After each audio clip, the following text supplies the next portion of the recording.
Du coup, bonjour Julie, Bonjour Henri, comment vas-tu? ça va bien? Heureuse d'être là avec Merci, toi. merci d'avoir pris le temps.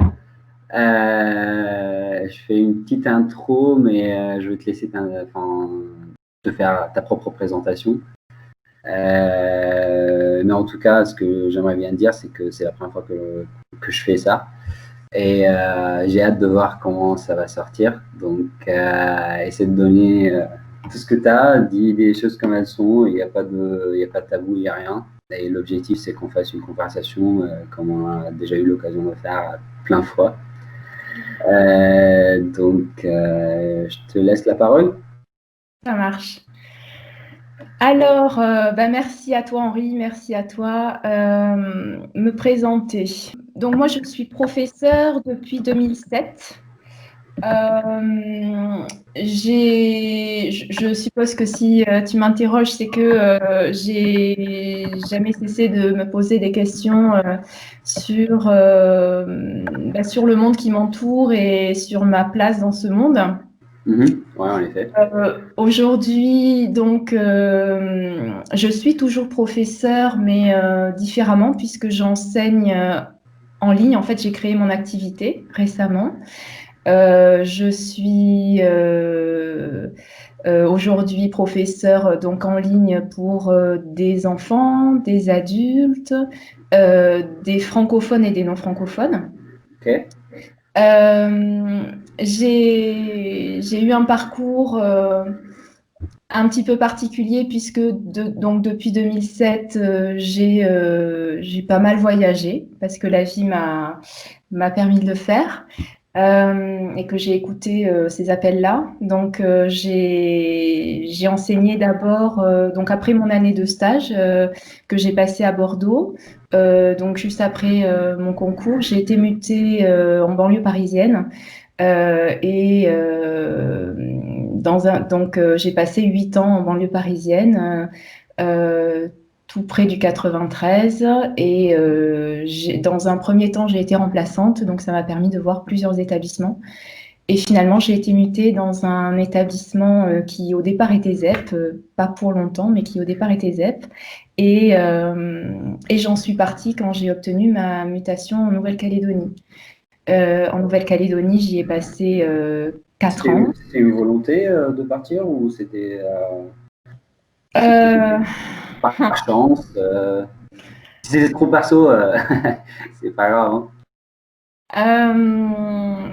je pense que j'étais à un moment de ma vie où j'étais un petit peu endormie. Ok. C'est-à-dire que j'avais suivi la recette que je pensais être la bonne, tu sais.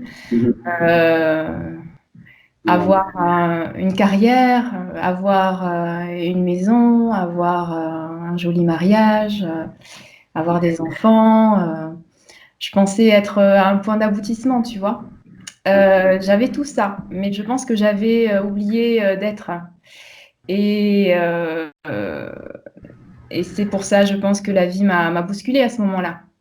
Donc, j'ai vécu des choses pas forcément agréables, pas du tout même. Et puis bah, voilà, la vie m'a sortie de l'échiquier. Elle m'a, elle m'a envoyée à l'autre bout du monde.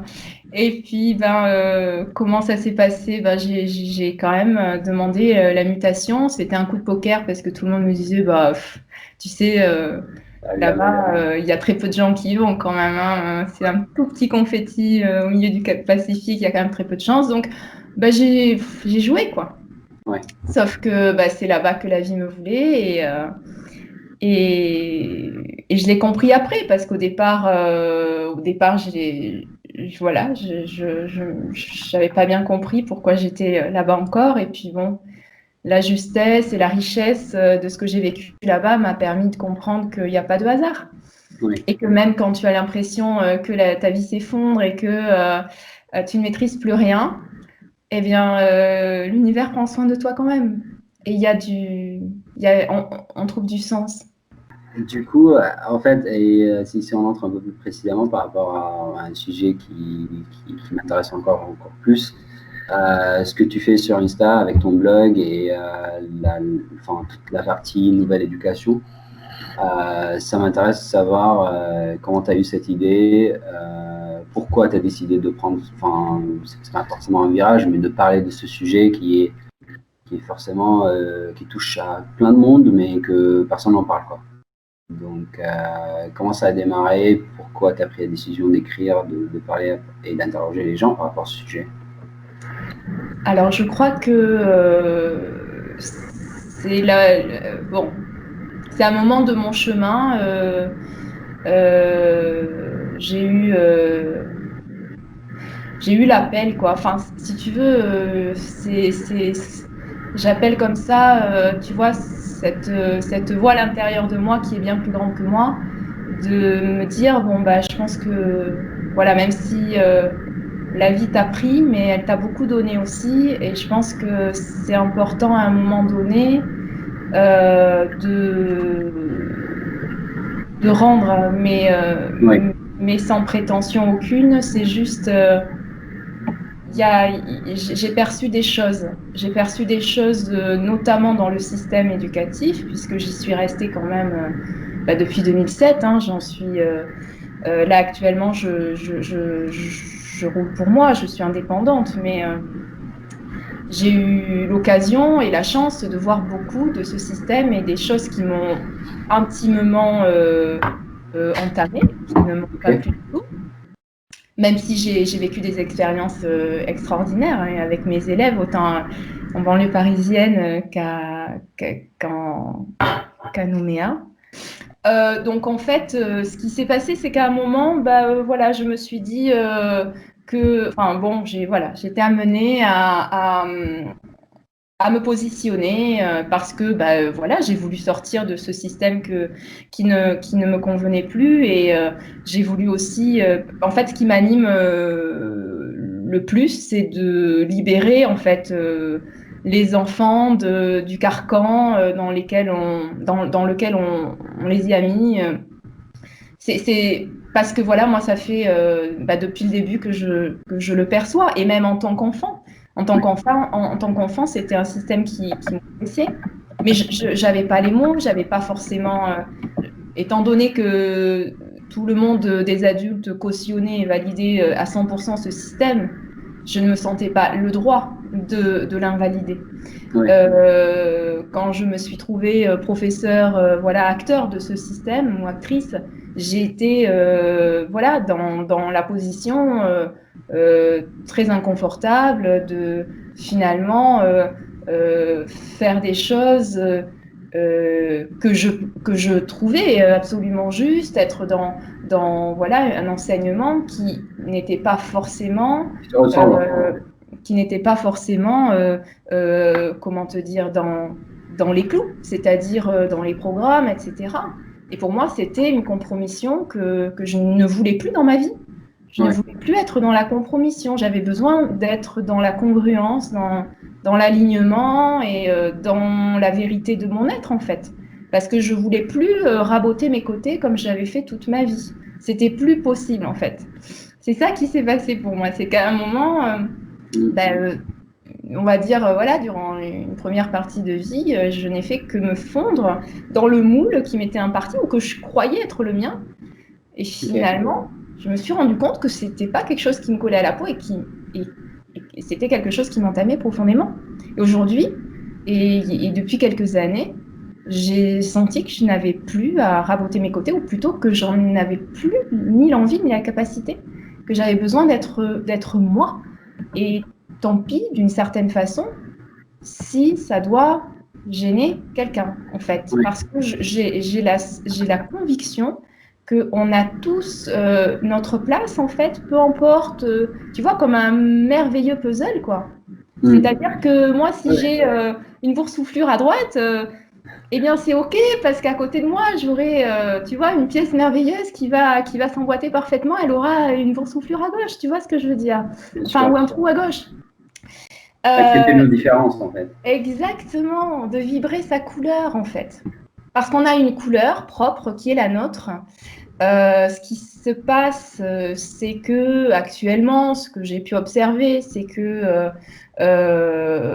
on tend à uniformiser. En fait, moi, je me suis sentie coloriée, si tu veux, coloriée par l'extérieur. Alors, je Ouais. pense que c'est parce que j'autorisais l'extérieur à me colorier, tu vois, parce qu'il n'y a pas de victime.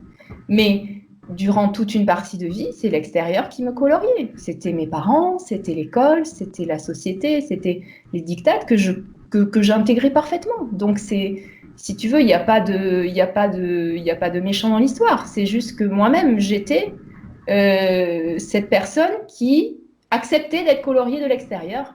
Ouais. Tu vois. Et aujourd'hui, ben, je veux être dans ma couleur, en fait. Mais ce Ok. n'est pas quelque chose qui me semble atypique, ou plutôt j'aimerais un monde dans lequel chacun vibre de sa couleur, tu comprends?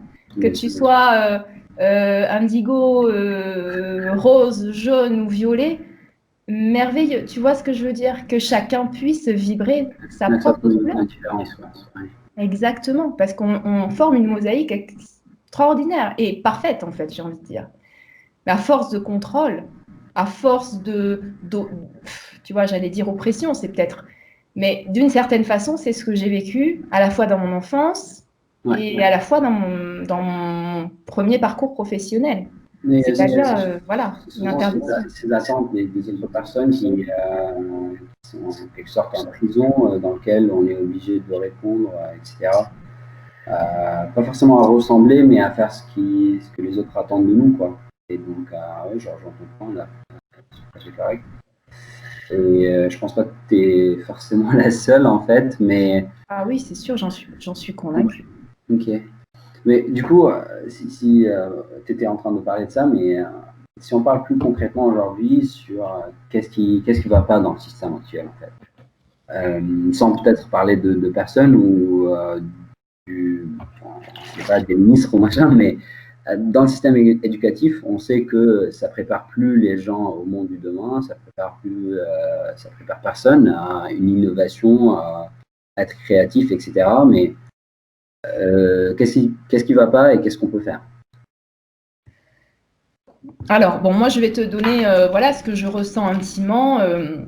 Ça n'est que mon avis, hein, bien sûr. Bien sûr. Euh, Alors, moi, d'une manière systémique, j'ai envie de dire, je trouve qu'aujourd'hui, on est quand même gouverné par les peurs. Des peurs qui ne nous appartiennent pas et qui viennent de l'extérieur. Et quand je parle de système, je parle bien sûr du système scolaire. Je ne sors pas Ouais. de mon sujet. C'est-à-dire que si je reste tu vois, dans le parcours d'un élève qui rentre à l'école, très tôt, on lui dit qu'il est trop ou qu'il n'est pas assez. D'accord? Mm. Il est trop bruyant ou qu'il n'est pas assez conforme. D'accord? D'une certaine façon, donc pour un enfant qui naturellement et depuis la première minute de vie, et j'ai envie de dire même dans le ventre de sa maman, je veux dire à partir du moment où l'incarnation démarre, il est directement câblé sur l'amour. Il est directement câblé sur ses élans du cœur, qu'il va suivre avec religion, j'ai envie de dire, jusqu'à ce qu'il ne puisse plus en réalité, jusqu'à ce qu'il soit empêché totalement. Et en fait, peut-être que si tu veux, cette sensation, je l'ai tellement gardée de mon enfance que je l'ai vue comme décuplée chez mes élèves. C'est-à-dire se sentir tout d'un coup empêché d'être. Et en fait, un enfant, bah, on va commencer par lui dire, bah voilà, tu n'es pas assez conforme, tu es trop bruyant, tu n'es pas capable, ou tu n'es pas, si tu veux, d'une certaine façon normale, parce que qu'est-ce que l'on fait quand on trouve un enfant voilà, qui ne colle pas à la norme? J'ai envie de dire que la norme n'existe pas. Enfin, je veux dire, elle n'a pas lieu d'être. La Ouais. normalité, je ne sais pas trop ce que c'est. Mais on va lui coller une étiquette. C'est-à-dire qu'on va lui dire, bah, toi, tu es 10, toi, tu es voilà, d'une certaine façon, tu portes un handicap. Et quel est ce handicap? Ben, la non-conformité en réalité. Ok. Mais à ce compte-là, nous sommes une société, enfin, une société d'handicapés parce que ben, on porte, comme on disait tout à l'heure, une certaine vibration, une certaine couleur. Et finalement, parce que notre blessure va être trop grande, d'être dans le rejet, dans la non-conformité, donc on va se sentir humilié, peut-être rejeté, peut-être abandonné. Et ce réveil finalement de l'ego, quoi, et ben on va se dire, ok, je vais raboter mes côtés, je vais me laisser colorier. Donc ça, je pense que c'est un premier point qui fait que on est d'une certaine façon toute notre vie gouvernée par les peurs, donc quelque chose qui vient de l'extérieur. Donc finalement, empêcher d'écouter à l'intérieur, puisqu'on est tout entier tourné vers cette extériorité qu'il faut lisser, qu'il faut rendre conforme. Donc on en vient à ne plus se connaître nous-mêmes, puisque notre propre couleur, on l'oublie. Puisque finalement, je suis jaune et on me veut bleu, ben, je vais finir par croire en ce bleu. Je vais me dire, oui, finalement, tu as raison, je suis bleu.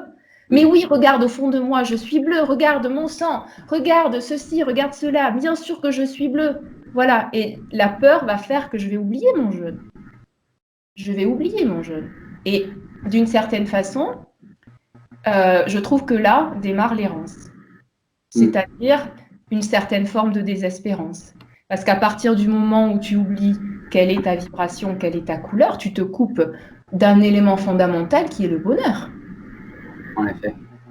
Parce qu'il n'y a de bonheur qu'à partir du moment où il y a un alignement total entre la tête, le cœur, le corps, j'ai envie de dire, un alignement total avec ce que je suis au monde, ce que je suis venue apporter, ce que j'ai aussi à vivre pour évoluer, parce qu'on n'est quand même pas là par hasard. On n'est pas là, on n'est pas venu par hasard, on est venu pour évoluer. Et je pense que le monde tel qu'il nous présente aujourd'hui les choses nous oblige à un premier travail de nettoyage des peurs. Un premier travail de nettoyage des peurs, un premier travail de finalement désapprendre. Parce que ce formatage, tout d'un coup, voilà, c'est ce couvercle que l'on pose sur chacun des élèves. Voilà. Parce qu'un élève acceptable, c'est un élève qui ne bouge pas, qui dit oui, qui apprend, qui reste assis 8 heures par jour, qui répète ce que l'on veut qu'il sache. Ce n'est pas quelque chose qui vient de lui. C'est-à-dire que si lui... Il n'y a pas de créativité en fait. Qu'est-ce que tu dis? Et il n'y a pas de créativité. C'est ça, c'est-à-dire que si lui, dans l'âme, il est menuisier et que toi, tu lui expliques que en fait, ça sert à rien, que c'est pas avec ça qu'il va... et que il doit apprendre, je sais pas moi... les maths, les physiques. Tu as décidé, voilà, un théorème ou quelque chose que tu as décidé de l'extérieur ou l'histoire, tu vois, telle que le système la présente aussi. Hein, parce que c'est pas... je pense qu'il y a une différence entre la connaissance et la sagesse. Entre le savoir et la sagesse, du moins, ou entre la connaissance et la vérité, tu vois ce que je veux dire? Et tout ça, c'est fondamental. Et en fait, le problème aussi, c'est que ce que tu me disais, qu'est-ce qui ne va pas? Ces casseroles que l'on porte d'une certaine façon. C'est-à-dire, ah ben, tu sais, moi, je suis une personne toute bleue. Mais en fait, j'ai oublié qu'à l'intérieur, j'étais jaune. Donc, en fait, je vais porter une espèce de cuirasse tellement solide à l'extérieur, une forteresse tellement blindée, tellement solide, qu'à l'intérieur, je vais pouvoir mourir progressivement et ça ne se verra plus. Tu vois, je vais pouvoir aller prendre mon métro, je vais pouvoir faire comme si. Et on devient une société de morts-vivants, tu vois, sans même s'en rendre compte, sans même se rebeller. Parce qu'après la peur de la non-conformité, c'est la peur dans le domaine professionnel, dans le domaine de la famille. Est-ce que je suis un bon employé? Est-ce que mon patron est content de moi? Est-ce que je suis une bonne femme? Est-ce que je suis un bon mari? Est-ce que je suis un bon enfant pour mes parents? Et mon emprunt? Comment je vais faire si j'arrête d'être bleu? Comment je vais faire? Hein, qui va payer mes factures? Et puis, tu te rends compte, voilà, aujourd'hui j'ai ça. En fait, c'est aussi, il y a une autre dimension, c'est l'avoir, quoi. C'est l'avoir, tu vois. Je te disais, ouais, j'avais oublié d'être, et ben c'est ça. Mm. C'est-à-dire qu'aujourd'hui, réussir, c'est avoir. Ok. Et on dit que, en fait, on est là aussi pour être. Enfin, on est là, en fait, on est là Ouais. essentiel pour être. Que, en fait, est-ce que Henri, ça te définit de dire je suis ingénieur? Non. Ça te définit pas plus que moi de dire je suis professeur, en fait. Tu vois, tu me disais qui es-tu?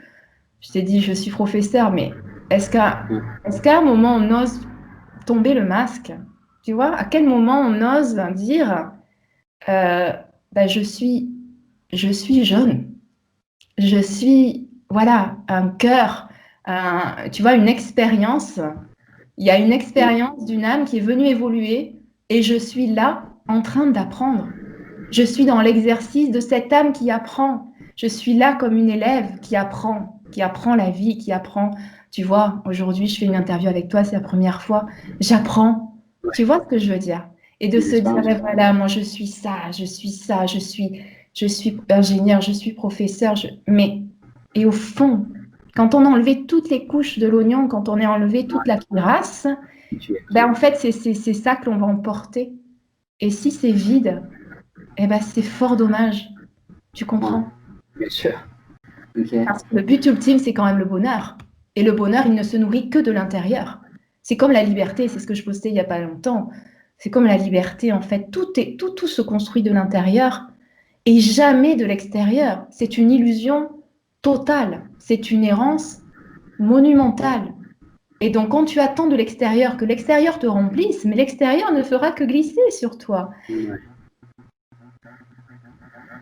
Intéressant. Super intéressant.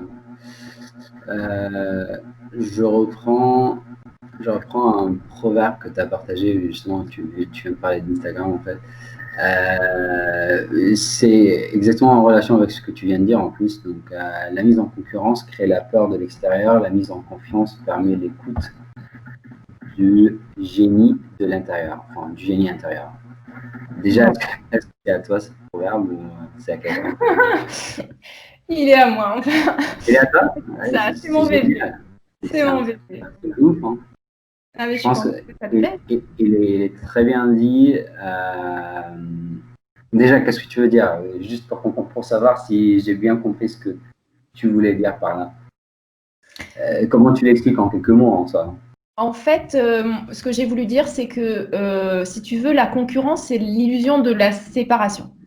Ok. Tu vois, c'est dire je dois être plus fort que l'autre parce que l'autre me menace. Ok. Je suis en danger si jamais l'autre se met à briller plus que moi ou à aller plus vite. Mais mon patron, il va me cesser de me regarder, il va regarder l'autre. Ok. Ou bien, tu vois, ça se passe, et évidemment, ça s'apprend dès le plus jeune âge à l'école, malheureusement. Hein. Malheureusement, on forme, voilà, dès le plus jeune âge, hein, à 3 ans, voilà, on lui dit à l'enfant qui a colorié sa pomme en violet, t'auras une mauvaise note parce que les pommes, c'est pas violet, hein, mon gars. Tu Ouais. t'es trompé, hein. Là, t'es dans le monde des licornes. Hein. Ok. Sauf que en fait, l'enfant, il a écouté sa créativité, tu vois, il a écouté sa propre vibration, mais on lui explique que dans le monde des maîtresses, les pommes, elles sont vertes ou rouges, mais jamais violettes, quoi. Ok. Et ce qu'il y a, c'est que donc la concurrence, ça divise, c'est-à-dire qu'on te fait croire que l'autre, c'est un ennemi. C'est le grand Ok. méchant, l'autre. L'autre, c'est le grand méchant. Il n'y a pas moyen que ce soit un allié ou quelqu'un de bienveillant. C'est le grand méchant. Donc, tu comprends, il va falloir t'armer. Donc, forcément, hein, on laisse le câblage d'amour, hein, puisque finalement, on se dit, OK, c'est pas d'amour dont j'ai besoin, c'est de combativité, c'est de performance, et d'intégrer à tout prix les codes qui ne sont pas les miens, mais qui visiblement sont ceux dans lesquels je me suis incarnée, hein, un monde dans lequel je me suis incarnée qui ne me ressemble pas, mais pourtant qui fonctionne de cette façon. Donc il va Ouais, t'as falloir que accepté. ça passe. Et donc du coup, la concurrence, c'est voir l'autre comme un danger, comme un ennemi, comme un potentiel, si tu veux. Enfin voilà, c'est le diviser pour mieux régner. C'est une logique guerrière et martiale. Diviser pour mieux régner, c'est ce que les politiques de toute façon suivent depuis la nuit des temps, hein, malheureusement. Et en fait, c'est oublié pour nous. C'est comme si on consent. Enfin, il y a un consentement premier de OK, je me sépare. C'est dur, hein, mais au départ, c'est OK, ça veut dire que l'autre n'est pas moi. Ça veut dire que l'autre est un concurrent à abattre. Et là, brusquement, on passe, tu vois, on troque son cœur contre son mental et on se met une carapace, tu vois, une armure en fait. Et le diviser, tu vois, la concurrence, ça éloigne donc de sa voix intérieure, puisque ça projette vers l'extérieur, et on n'est plus qu'à l'extérieur de nous-mêmes. C'est comme ça que finalement, on n'est pas vraiment nous-mêmes, mais on ne le sait pas. On est une sorte d'hologramme, tu vois. Ok. Et excuse-moi. Vas-y. Et donc, du coup, si tu veux, le fait on voit l'autre comme un potentiel danger, un ennemi, eh bien, l'autre n'est plus jamais soi. C'est-à-dire qu'on en perd notre unité, mais l'unité, elle est constitutive de l'humanité, en fait, de toute la création, si tu veux. Tout est énergie, tout est vibration. C'est-à-dire que si tout d'un coup, là, je me mets à pleurer, peut-être que ta super joie de départ, elle va se teinter. C'est comme si, tu vois, si j'avais le pouvoir, imaginons que tu sois vert, de colorier ton vert, tu vois, de l'assombrir peut-être un peu. Tout est énergie. Tout est énergie. C'est ainsi que la vie est faite, en fait. On a une énergie première dont on se coupe ou pas. Et en fait, à partir du moment où on est dans son énergie, eh bien, la sagesse est là. L'enfant, pourquoi je dis que c'est un grand sage? Parce qu'il est toujours connecté à son présent. Ouais. Il vit ses émotions, mais directement, sans filtre. Il a envie de pleurer, il va pas se mettre à rire parce que tu comprends, les garçons, ça pleure pas. Ou alors, il a envie de danser parce qu'il est heureux, c'est un enterrement, mais ok, lui, il va se mettre à danser. Et il y a ces adultes qui vont lui taper sur la tête en lui disant, mais t'es pas bien, c'est pas convenable, ça ne se fait pas, c'est indécent, ils vont porter un jugement. Mais l'enfant ne porte pas de jugement, l'enfant, il vit l'émotion, il la vibre intensément. Et c'est la sagesse finalement, puisque qu'est-ce que c'est? Einstein disait ça. Einstein disait que on est des êtres, que l'intuition est bien plus puissante que le savoir, parce que le savoir enferme et que l'intuition ouvre, et on est des réceptacles, tu comprends? Et il y a des messages qui nous traversent en permanence. On décide de les capter ou pas. On décide de mettre un bouchon ou pas. Et quand on décide de plus mettre le bouchon, qu'on l'a assez mis toute sa vie et que c'est terminé, on ne le mettra plus jamais, ben là, les miracles arrivent. Mais les miracles, c'est pas soi, ou plutôt c'est la vie en général. Je veux dire, la vie est faite de miracles. Oui. À quel moment les acceptons-nous, les accueillons-nous en fait? L'enfant vit une vie de miracle en permanence. Il s'extasie du papillon qui vient de se poser sur le bouton d'or. Il va regarder en détail comment est fait, je sais pas moi, comment se passe la vie dans une fourmilière, etc. Et tout est miracle pour lui, tout est émerveillement. Et pourquoi? Parce qu'il est connecté en permanence, il est câblé sur l'amour et qu'il y a une unité pour lui. Pour lui, c'est d'ailleurs, voilà, on sait bien la fusion qu'il vit avec sa maman. Il y a une unité, il la ressent. Et à partir du moment où on lui dit non, l'autre est menaçant, c'est un danger, tu dois t'en protéger. L'autre peut te faire du mal, donc aïe, je vais devenir victime de l'extérieur si je m'en protège pas. Donc au final, à force de donner et d'être ah ben non, on fait pas ça, c'est pas conforme, c'est non. Au lieu de lui dire oui, on lui dit non. Mais qu'est-ce qu'il va faire? À la fin, c'est à lui-même qu'il va dire non. Il va dire non, tu n'es pas assez bien, assez légitime, assez ceci, assez cela. Et il creuse ses blessures. Et il creuse tu vois, d'une certaine façon, c'est handicap. La société va valoriser nos handicaps, nos casseroles. Voilà. Et par contre, nos réussites matérielles. Est-ce que tu as une grosse voiture? Attention, hein, il faut qu'elle soit plus grosse que celle du voisin. Hein. T'as la plus grosse voiture du quartier. Ah La ouais, maison, la voiture, là, t'as réussi. Là, t'as réussi. Par contre, ta petite flamme à l'intérieur, elle est toute éteinte. Parce que jamais, jamais, jamais tu as nourri. Tu as nourri ton être profond. Que peut-être tu ne sais même plus ce que c'est que le bonheur. Tu te dis que c'est une espèce de chimère qui n'a jamais été vraiment vécue. Eh ben, tu vois, à quoi bon, quoi?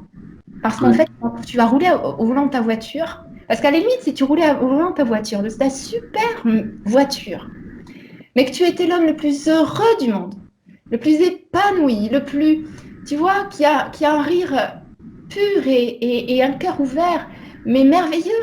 Tu es heureux d'avoir ta voiture, c'est extraordinaire, j'ai absolument rien à en dire. Tu vois, sois dans la jouissance. Mais par contre, si ta voiture, elle t'a pas coûté seulement le coût de la voiture, mais en plus, tu vois, elle a enfermé en toi ta lueur de vie, ton enfant intérieur, et que finalement, tu n'as plus ressenti la joie, ben, elle t'a trop coûté. C'est trop cher payé, c'est une errance. ouais. Et au final, on n'est plus libre, on est complètement asservi, parce que on s'éloigne de ce que l'on est venu faire. Parce Ok. qu'on est venus tous pour l'amour et la joie. On est tous venus vibrer ça. Personne ne se dit, allez, je descends, mais qu'est-ce que je vais en baver? Ou alors je vais en baver, ouais. Mais ça va tellement, tu vois, tailler mon diamant brut que voilà, d'une certaine façon, c'est voir le sens partout. Je dirais, les épreuves, quand elles arrivent, c'est qu'il y a un besoin d'évolution. Ouais, Et tu ne vas pas passer au travers, hein, je te rassure. ouais. Et justement, par rapport à ça, pour finir sur ce point, tu parles tellement de concurrence, mais qu'est-ce que tu en penses du côté compétition? Parce que dans un environnement plus sportif, plus professionnel aujourd'hui, la compétition, elle est saine, quoi. Enfin, si on arrive à le faire d'une façon saine, ça nous permet d'aller plus vite, plus efficacement. Ça crée un challenge entre les personnes et bah, c'est du positif pour tout le monde, quoi. Bah, ça dépend ce que tu mets dans ton moteur. Ok. C'est-à-dire que si tu penses vraiment que ton moteur il fonctionne bien au stress, Ouais. euh, je sais pas, c'est curieux. Moi, le mien, je lui mets du stress, il est juste en rade, quoi. Ok. Ah, Moi, mon moteur, c'est l'amour, c'est la joie. C'est-à-dire que mon baromètre, il est là, à l'intérieur. ouais. J'y vais, qu'est-ce que ça me fait à l'intérieur? Ah ben ouais, je suis en panique, je suis complètement terrorisée. On va attendre un peu. Par contre, euh, cette option, ça me met en joie, j'ai envie de danser, j'ai envie de sauter, de rire, ok, je vais y aller. Ça ne veut pas dire que l'autre, je vais pas y aller un jour, mais peut-être que je vais me préparer, je vais me dire, ok, pourquoi tu y vas? Et je vais laver mes blessures, je vais guérir. Ok. Guérir, parce qu'on est là aussi pour ça, qu'on a des Bon, choses profondes à guérir. ouais. Donc en soi, la compétition, elle n'est pas faite pour tout le monde, quoi. Donc dans un environnement où on travaille ensemble, pour certaines personnes, à ton avis, c'est que ces personnes qui sont plus performants, plus efficaces, s'ils ne travaillent pas en mode compétition, mais plus en mode travail d'équipe, quoi. Mais pour moi, pardon en rien, mais la compétition, elle est là pour personne. Ah ouais? Ok. Bah, ouais. C'est intéressant, c'est un point de vue, hein. C'est-à-dire qu'en fait, à partir du moment où chacun est dans sa vibration, Hmm. mais personne ne fait d'ombre à personne. Ouais. Non, mais c'est pas le but d'une compétition de Je veux sortir dire, un...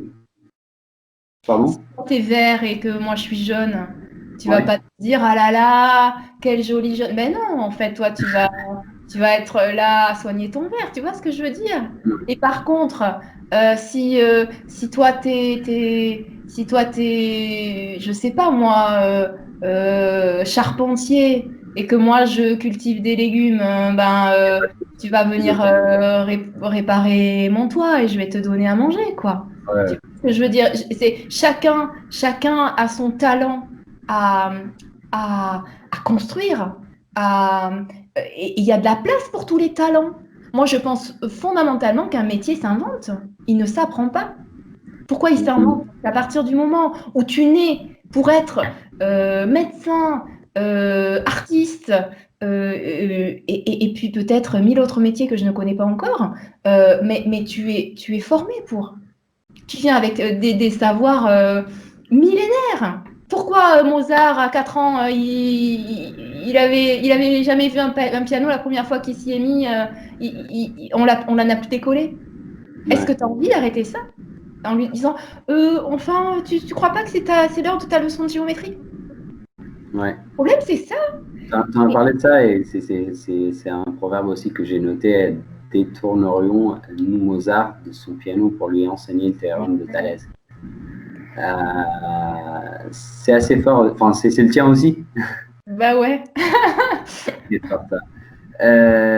Justement, pour parler de ça, parce que tu viens de donner l'exemple, et tu parles de talent en même temps, est-ce que tu penses que chaque personne parmi nous, il a vraiment un talent? Parce que, en fait, la question est plus profonde dans le sens où souvent les gens, quand tu parles, tu t'adresses à des personnes de chaque entourage, de mon entourage, je vais dire, ils disent bah oui, je suis bien dans ce que je fais, mais voilà, c'est pas forcément un talent, c'est qu'ils sont bons parce qu'ils l'ont découvert à faire un job du temps, etc., parce qu'ils ont de l'expérience, que sais-je, mais j'ai pas l'impression que chaque personne elle bosse déjà dans son métier de talent, soi-disant. Et personnellement, j'ai un point de vue un peu différent par rapport au mot talent, mais en soi, j'aimerais bien comprendre ce que tu veux dire par là, quoi. D'accord. En fait, moi, je pense que beaucoup de gens sont dans des activités gagne-pain. C'est-à-dire la différence entre gagner sa vie dans un monde qui est égotique, parce que l'ego, c'est à partir du moment où tu es uniquement dans ton mental, et c'est-à-dire répondre aux prescriptions extérieures. Hein, tu es dans le mental, donc tu ne fais que nourrir ton ego. L'ego, c'est ton saboteur, c'est celui qui va te détourner de ton chemin, etc., qui va te claironner tes peurs, qui va te mettre en garde, etc., te dire que tu n'es pas capable, que tu es victime, que tu es menacé, que tu dois te protéger, etc. C'est l'ego, tout ça. Et à partir de là, si tu veux, l'ego, il va te dire attention, hein, tu as ton emprunt à payer. Hein. Attention, hein, tu as un père de famille, question que tu deviennes artiste. Hein. Attention, hein, on ne va pas te prendre au sérieux hein, si tu n'as pas. Parce qu'en fait, tu vois, je veux dire, passerions-nous notre vie à enfiler des diplômes, tu vois, comme des perles sur un fil, qui ne remplissent pas l'être si véritablement on n'était pas empêché par notre ego. Tu vois, je veux dire, non, la plupart des diplômes sont vides. Ouais. Je veux dire, ils nous formatent. Pourquoi il faudrait que tous les boulangers reçoivent le même enseignement, que tous les garagistes, et pourquoi je n'aurais pas, je sais pas, je sais pas, un galeriste cuisinier, il ferait les deux, et puis il aurait inventé, tu vois, un lieu extraordinaire avec. Ce que je veux dire, c'est qu'on est trop tu vois, dans la séparation, dans quelque chose de cloisonné. Or, la cloison, la vie ne connaît pas la cloison. La vie ne prévoit pas ça. Si tu veux, quand la vie te donne un talent pour, je ne sais pas moi, la mécanique, elle ne prévoit pas que tu passes ton BOEP, le CAP, etc. Ouais. Et que tu reçoives, tu vois, les enseignements. Il n'y a pas de règle, en fait. Non, elle attend que tu fasses, que tu inventes ton propre moteur à énergie libre ou à eau, quoi. Tu vois ce que je veux dire? Et toi, tu es en train de taper sur les écrous à te dire, ah ouais, en fait, quand j'étais petit, je voulais absolument être mécanicien, mais en fait, je me rends compte qu'aujourd'hui, ça me rend malheureux. Évidemment, ça te rend malheureux parce que ça t'enferme, en fait. Parce que t'es pas jeune dans ta mission. En fait, ton jeune, il est devenu gris, il est devenu marron, parce que c'est plus un jeune, si tu veux, t'es devenu, t'es même pas devenu arc-en-ciel. C'est ça le problème. À la limite, si on ajoutait à ta couleur, mais non, on est venu, si tu veux, amoindri. Et oui, donc finalement, toi, ta passion, ton talent, bah, c'était la créativité dans la mécanique. C'était la liberté dans la mécanique. Et qu'est-ce qui s'est passé? Bah, tu te mets à, si tu veux, à te spécialiser dans la Volkswagen, je sais pas quoi, et tu travailles à la chaîne derrière ton copain, tu vois, Pablo, qui lui, tu vois ce que je veux dire? Est-ce que ça, c'était ton rêve d'enfant? Ben non, c'est ton gagne-pain. T'as cru, mais c'est pas vrai, tu vois? Et donc, je pense vraiment que non, c'est la magie. C'est la magie de la vie qui s'écoute quand Mozart est à son piano. Et aujourd'hui, des Mozart, il y en a partout. Tu vois, il ne faut pas croire qu'aujourd'hui, les Mozart, les Baudelaire, les Victor Hugo, les, les génies ont disparu. C'est faux. Moi, je les ai vus. J'en ai vu, mais à l'appel des génies. J'ai rencontré des centaines d'enfants, mais absolument prodigieux. Et je te garantis qu'ils ont l'âme du génie.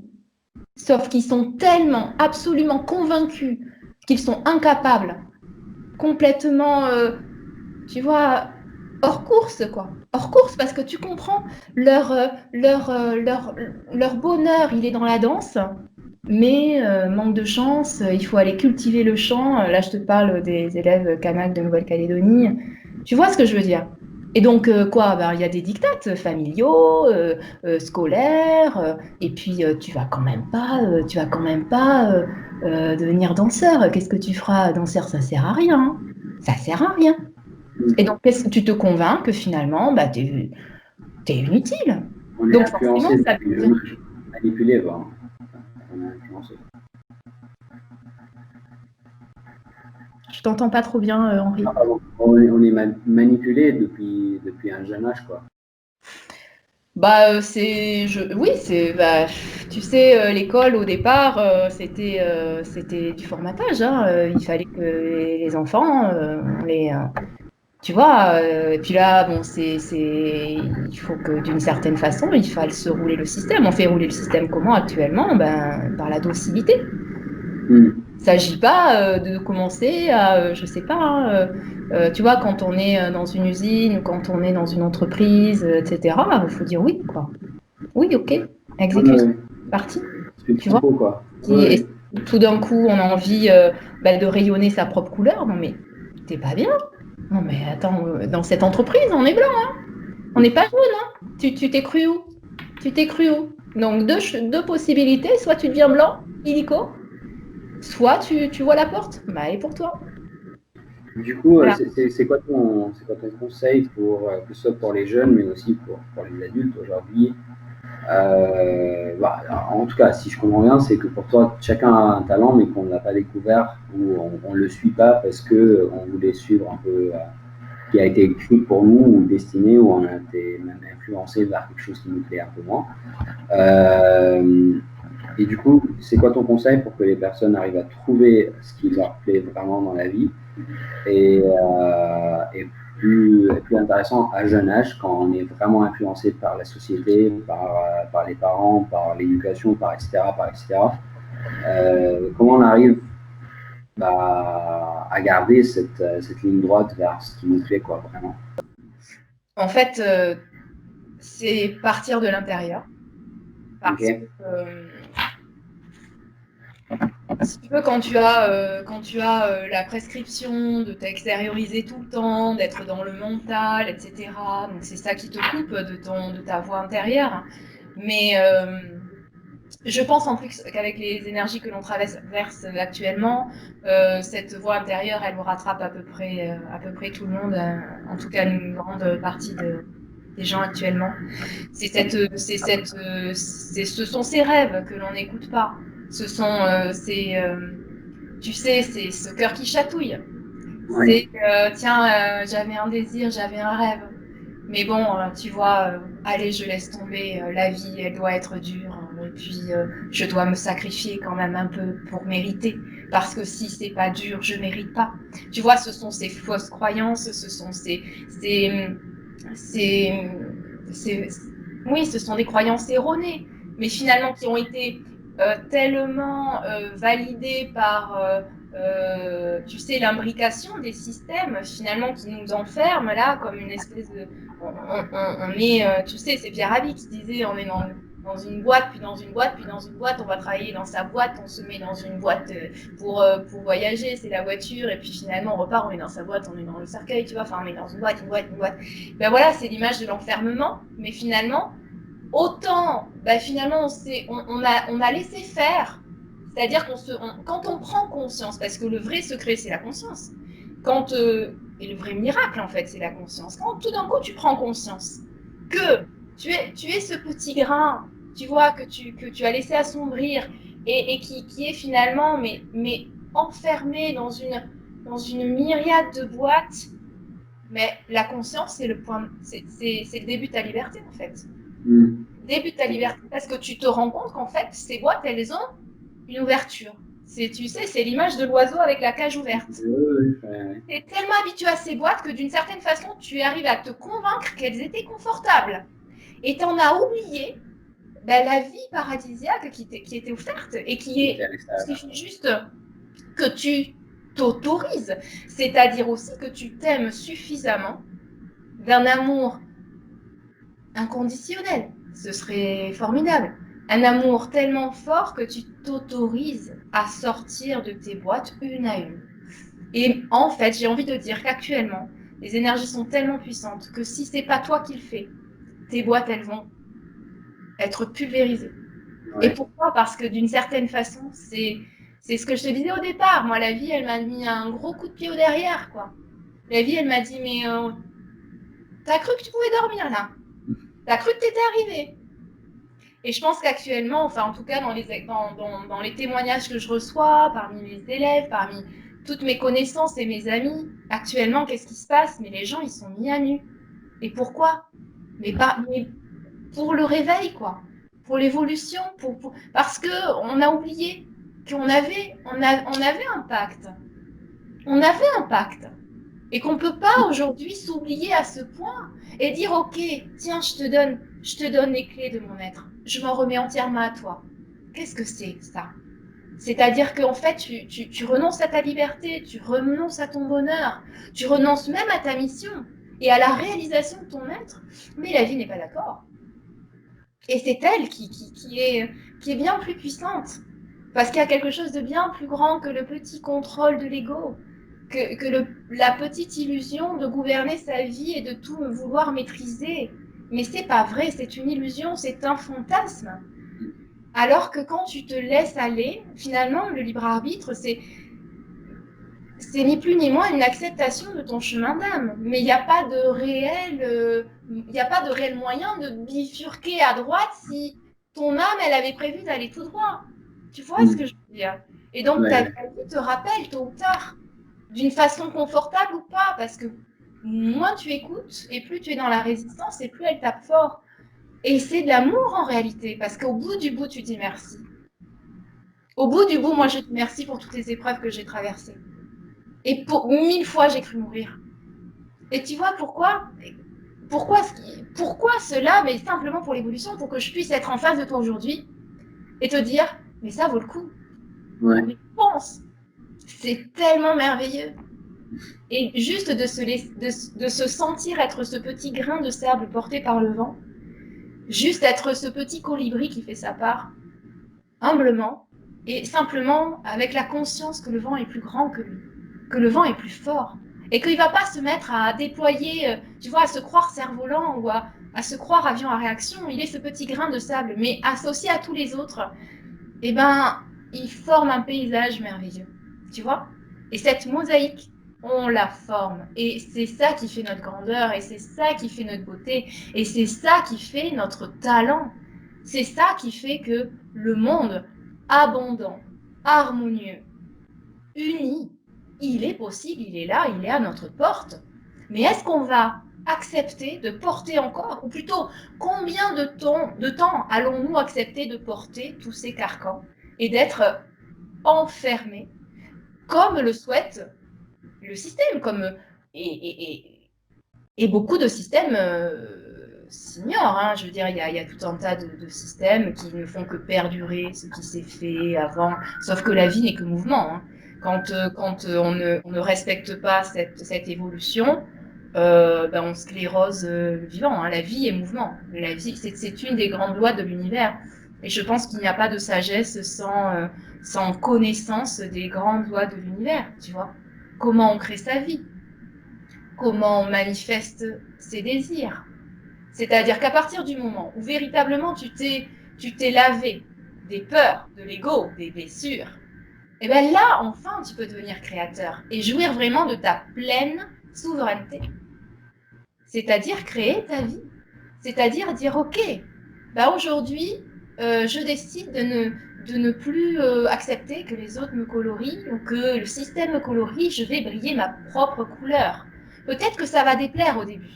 Peut-être même que ça va choquer. Peut-être même que je vais être rejetée. Peut-être même... Mais en fait, il n'y a pas d'émotion que je ne puisse pas endurer. Et mes émotions ne m'appartiennent pas. Et au final, mes émotions vont être un chemin de croissance. Et c'est OK. Je vais peut-être vivre ça pour en être libérée au bout du bout.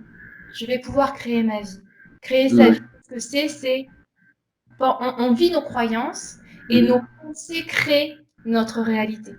Donc, si nous-mêmes, on a la capacité à choisir nos pensées, disons que à partir d'aujourd'hui, au lieu de penser « Oh, mais c'est catastrophique et le virus va tous nous tuer. Et comment on va faire? Et pour nos enfants? Et on les asphyxie. Qu'est-ce qui va se passer? Au lieu d'être dans la colère, d'être dans la réaction, eh bien, on est dans l'action. Et on est dans le choix que l'on pose. Et on est dans la construction de quelque chose de plus grand. Au lieu de déconstruire, on se met à construire.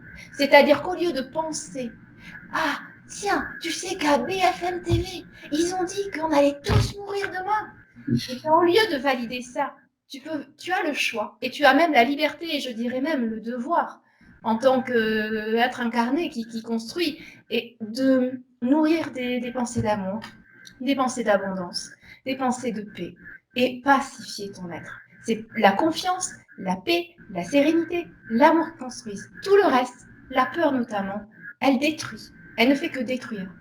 Et si tu te laisses détruire de l'intérieur, tu ne pourras rien apporter au monde. Alors que c'est comme ton jardin. Si tu cultives de jolies plantes, eh bien, tu vois, je veux dire, il n'y aura pas de place pour les ronces, il n'y aura pas de place. Par contre, ou pour les insectes qui pourraient venir les grignoter. Par contre, si tu le laisses à l'abandon, bah oui, nécessairement, écoute, tu t'en es pas occupé. Donc, ben voilà, les insectes sont venus, ils ont tout ravagé, si tu veux. Mais si toi, tu cultives à l'intérieur tes pensées, tu ne laisses pas la place pour des pensées de peur, des pensées sombres, des pensées qui ne soient pas, si tu veux, de vie. Parce qu'en fait, c'est toujours choisir, est-ce que c'est la vie ou est-ce que c'est la mort que tu nourris en réalité? Tu vois, tu as toujours le choix. C'est ça le libre arbitre, tu as toujours le choix. Tu vois, la vie est quand même clémente parce qu'elle te donne toujours le choix, en tout cas une illusion de choix. Ouais. Eh bien, est-ce que tu cultives la vie à l'intérieur de toi? C'est-à-dire, est-ce que tu acceptes que quelque part, BFM TV, il fasse caca tout sur ton paillasson tous les matins? Tu vois, c'est un peu ça. Excuse-moi pour la... Mais tu vois ce que je veux dire, c'est les médias, qu'est-ce qu'ils font? Il n'y a pas que les chaînes de télévision, c'est un peu partout. Non. Pardon, hein, il fallait pas que... Non, mais c'est un peu partout. Voilà. Non, Pardon. Non, mais bon, tu vois ce que je veux dire. Est-ce que on est les jouets? Est-ce qu'on va intégrer toute notre vie les prescriptions extérieures de peur, voilà, ou vibrer notre propre couleur? Parce que si moi j'ai envie de vibrer l'amour, mais qui va m'en empêcher en fait? Tu vois ce que je veux dire? Qui va m'en empêcher? Oui, il va y avoir des sollicitations, des gens qui vont dire non mais quand même, est-ce que tu as pensé à ta retraite? Tu as réfléchi à ton avenir. Est-ce que tu as pensé à ta retraite? Comment tu vas faire pour ta retraite? Tu vois ce que je veux dire? Eh bien moi j'aurais la possibilité de dire oh mon Dieu, mais comment je vais faire pour ma retraite? Ben en fait moi je préfère me dire écoute, je suis plutôt en bonne santé, j'ai pas l'intention, tu vois, de partir demain. Et ben en fait, par contre, j'ai l'intention de vivre, j'ai l'intention de profiter. Et en fait, comme on est créateur au moment présent et que dans notre présent nous offre en miroir absolument toutes les facettes de notre être, et ben je vais aller nettoyer ce qui ne me plaît pas. et je vais aller cultiver et nourrir tout ce qui me plaît. Je veux dire, si j'ai envie d'aimer une personne follement à cet instant présent, personne ne m'en empêche. Et pourquoi laisser la peur venir grignoter cet amour?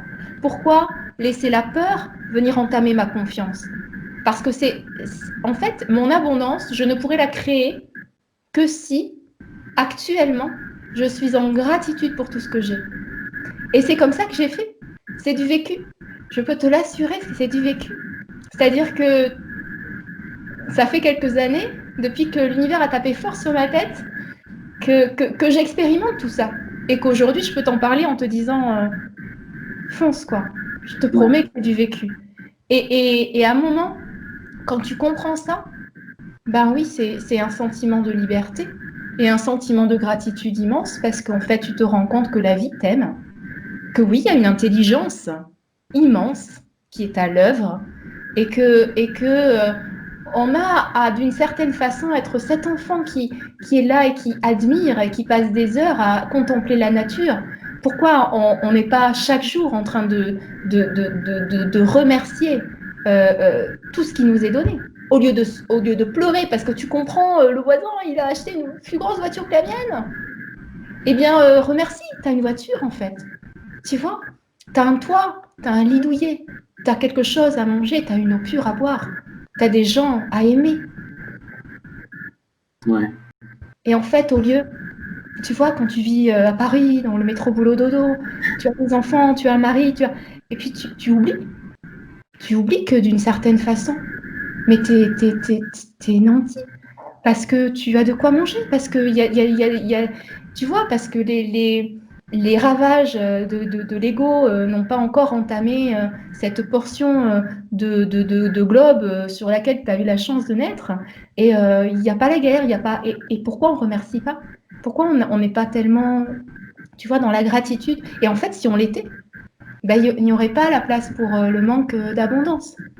Et d'une certaine façon, si chacun, si on avait appris depuis le plus jeune âge à chacun de cultiver en soi sa souveraineté, mais il n'y aurait pas de place pour qu'un système quel qu'il soit, ou qu'un gouvernant ou un gouvernement asservisse une population. Il n'y aurait pas la place, ce ne serait pas faisable ni possible. Et tu vois pourquoi chaque année, on doit ressasser dans les programmes, tu vois, les périodes les plus sombres de l'histoire, tu vois, pour bien montrer aux élèves que quand même, c'est un monde d'éternel recommencement. Alors qu'en réalité, c'est oublié de dire que à cette époque-là, on n'avait pas les clés, quoi. On était tout entier à l'extérieur de soi et qu'on avait oublié. Tu sais, c'est le connais-toi toi-même de Socrate, c'est tellement vieux.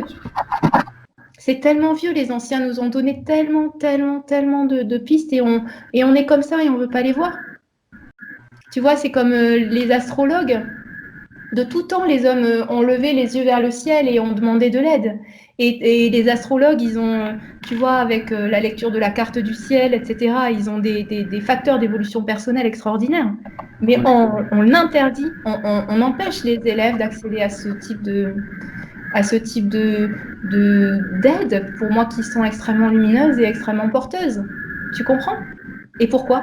Ah, ben parce que tu comprends, à tel âge, il faut connaître, je sais pas moi, le théorème machin chose, il faut avoir vu la Chine en 5e, et il faut avoir, tu comprends, vu l'électricité en 4e. C'est très défini en fait. Ouais. C'est ça.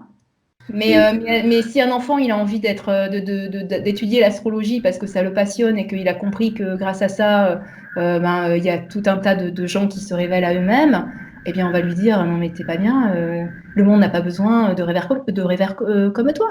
Le monde a besoin d'ingénieurs, de travailleurs efficaces dans un monde matériel et concret et performant et, euh, euh, et rentable. En fait, si t'es pas rentable, t'es rien du tout.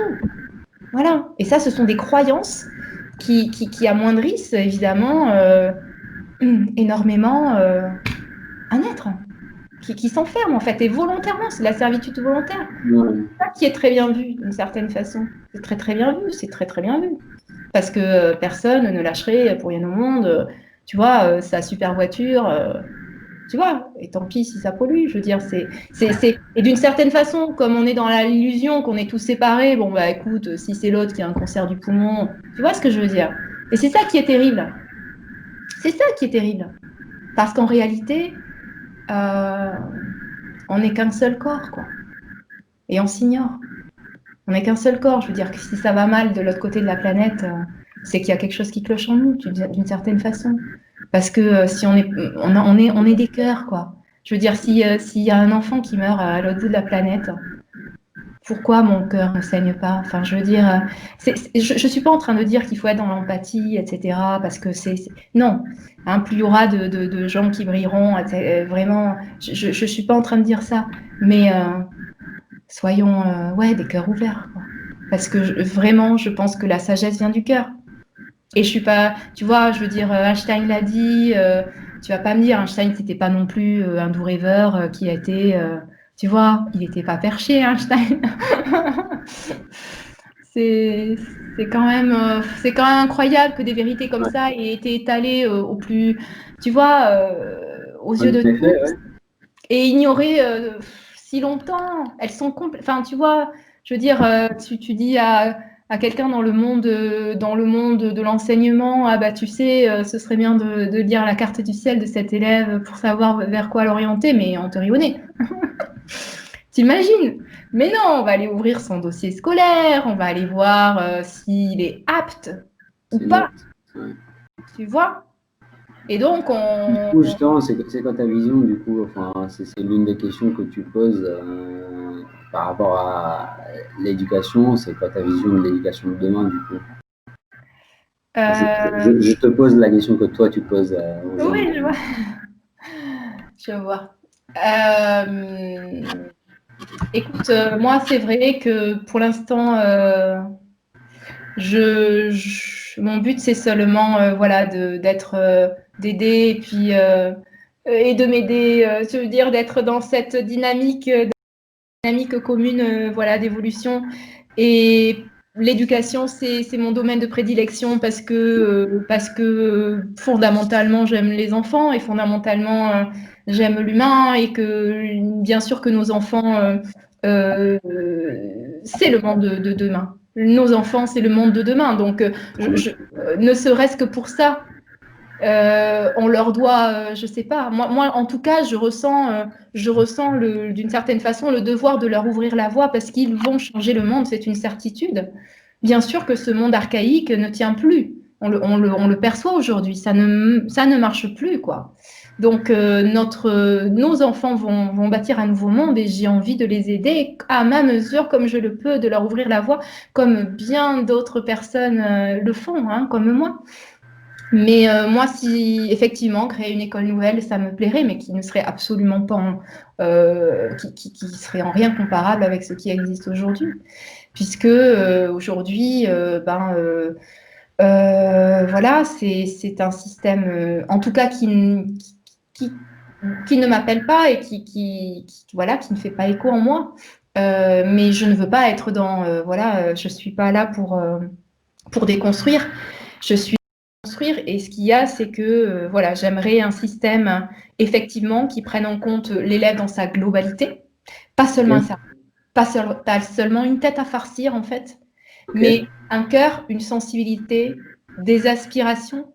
J'aimerais que l'on écoute les aspirations des enfants, qu'on les nourrisse. C'est-à-dire que je suis absolument convaincue qu'aujourd'hui, un enfant peut apprendre bien plus que ce qu'il ne fait actuellement. Et Ok. pas par du gavage, non, non, non. Pas en lui disant, voilà, maintenant, c'est tel livre qu'il va falloir ficher, etc. Non, pas du tout. C'est plutôt que quand on suit, et ça, Maria Montessori en a parlé, André Stern en parle merveilleusement bien. À partir du moment où tu suis la naturelle curiosité de l'enfant qui s'épanouit, parce qu'un enfant qui est dans la joie, c'est un enfant qui a un potentiel, mais décuplé. C'est-à-dire qu'un enfant, à l'heure actuelle, un enfant de 6 ans, il pourrait parler 6 langues. Mais c'est Hmm. une évidence.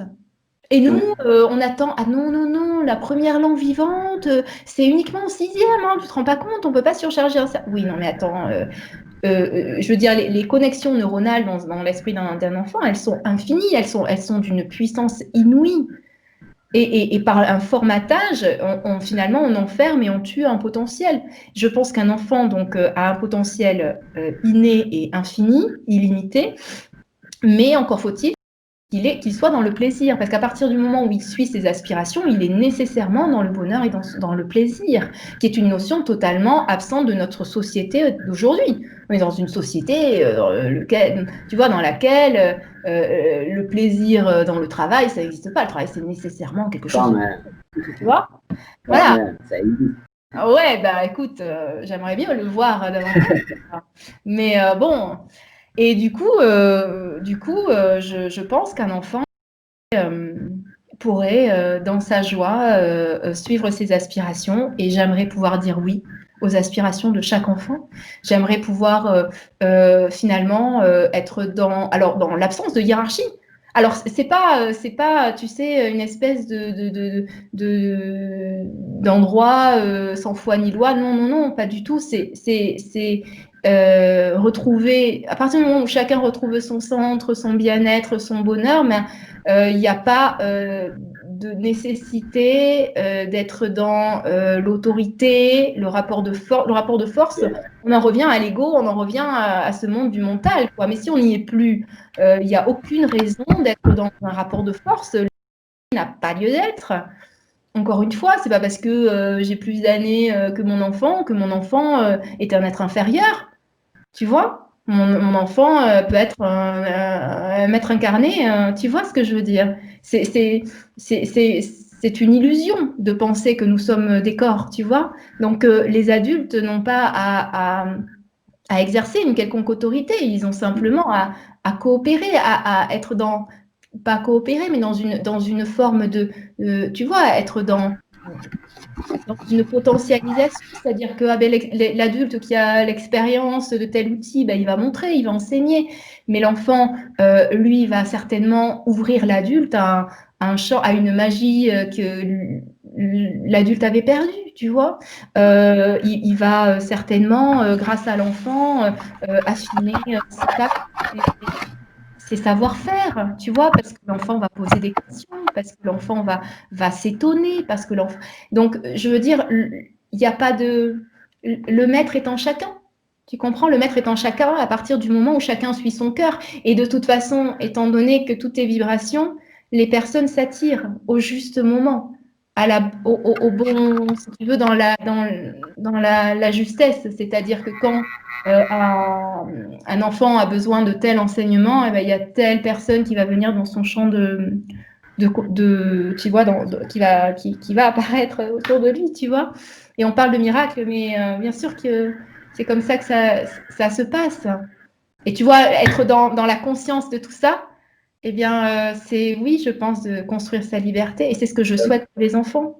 Ouais. Ce que je souhaite pour les enfants. C'est top, c'est top. Écoute, bah, j'espère tu réussiras à mettre en place tout ça, déjà.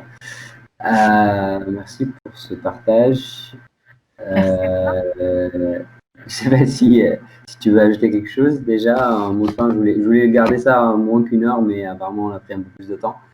Est-ce que tu as un mot de fin à ajouter? Pardon? Je suis trop bavarde, Laurie.